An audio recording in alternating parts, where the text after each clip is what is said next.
राधे राधे, जय माता दी। आषाढ़ मास का प्रारंभ हो चुका है। वर्ष 2024 में आषाढ़ मास की गुप्त नवरात्रि का प्रारंभ 6 जुलाई दिन शनिवार से होगा। आषाढ़ महीने की इस नवरात्रि में माँ दुर्गा की शक्ति की उपासना का विधान है। इन दिनों 10 महाविद्याओं की साधना की जाती है। वर्ष में आदिशक्ति माँ भगवती की उपासना के लिए 4 नवरात्रि आती हैं। इसमें 2 गुप्त एवं 2 उदय नवरात्रि होती हैं। चैत्र और अश्विन मास की नवरात्रि उदय नवरात्रि तथा आषाढ़ और माघ की नवरात्रि गुप्त नवरात्रि के नाम से जानी जाती हैं।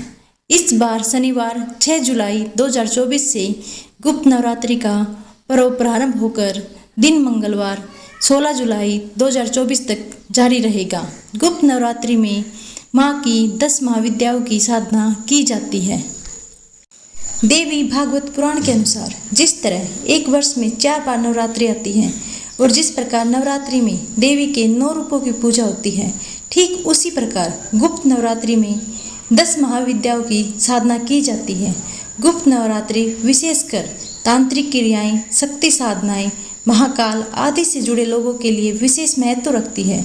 इस दौरान देवी भगवती के साधक बेहद कड़े नियम के साथ व्रत और साधना करते हैं। मान्यता के अनुसार इस समय की गई साधना हर मनोकामना पूर्ण करती है। गुप्त नवरात्रि में भी 9 दिनों तक कर्मानुसार देवी के सब रूपों की पूजा की जाती है। इन दिनों में माँ दुर्गा की आराधना गुप्त रूप से की जाएगी। नवरात्रि के पहले दिन घट स्थापना बेहद शुभ माना जाता है। इस गुप्त नवरात्रि के पहले दिन 6 जुलाई को सुबह 5:11 से लेकर 7:26 तक घट स्थापना का सबसे शुभ मुहूर्त बन रहा है। इसके अलावा सुबह 11 बजे से लेकर 12 बजे तक अभिजीत मुहूर्त में कलश स्थापित किया जा सकता है। गुप्त नवरात्रि में 10 देवियों माँ काली, तारा देवी, त्रिपुर सुंदरी, भुवनेश्वरी माता, छिन्न माता, त्रिपुर भैरवी माँ, धूमावती माता, बंगलामुखी, मातंगी और कमला देवी की आराधना की जाती है। गुप्त नवरात्रि के दौरान कई साधक महाविद्या के लिए माँ दुर्गा के सभी स्वरूपों का पूजन करते हैं तथा दुर्लभ शक्तियों को प्राप्त करने का प्रयास करते हैं। अष्टमी नवमी के दिन कन्या पूजन के साथ नवरात्रि व्रत का उद्यापन करने की मान्यता है। नवरात्रि उद्यापन में कुंवारी कन्याओं को भोजन कराकर यथाशक्ति दान, दक्षिणा, वस्त्र और आभूषण तथा श्रृंगार सामग्री भेंट करने से माँ भगवती की अपार कृपा मिलती है। गुप्त नवरात्र में की गई साधना व ज्योतिष उपाय कई गुना फल देते हैं। आइए जानते हैं कुछ आसान से घरेलू ज्योतिष उपाय के बारे में। गुप्त नवरात्रि के दौरान दुर्गा सप्तशती के 12वें अध्याय का रोजाना पाठ करें और लौंग कपूर के साथ माँ भगवती की आरती करें। नवरात्रि के अंतिम दिन देवी दुर्गा के मंदिर में लाल रंग का झंडा चढ़ाएं। ऐसा करने से घर में खुशियों का आगमन होता है। साथ ही नौकरी व व्यापार में उन्नति होती है और धन प्राप्ति के मार्ग बनते हैं। माता की कृपा से जीवन में कभी किसी चीज़ की कमी नहीं रहती।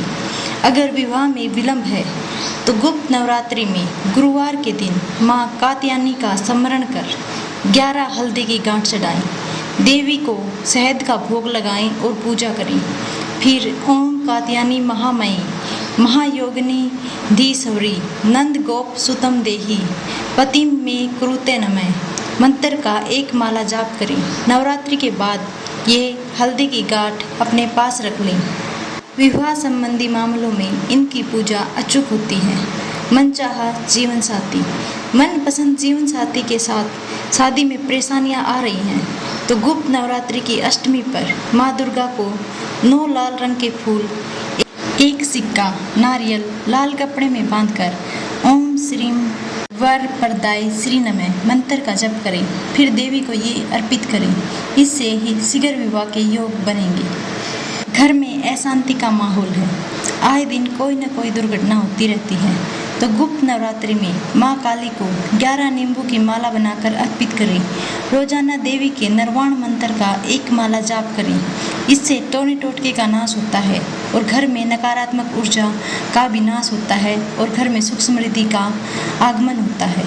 अगर आप करियर में मन मुताबिक सफलता नहीं मिल रही, विरोधी आड़े आ रहा है तो गुप्त नवरात्रि में शुक्रवार को माता काली को गुड़ का भोग लगाएं और फिर उसे गरीबों में बांट दें। मान्यता है इससे शत्रु शांत होते हैं।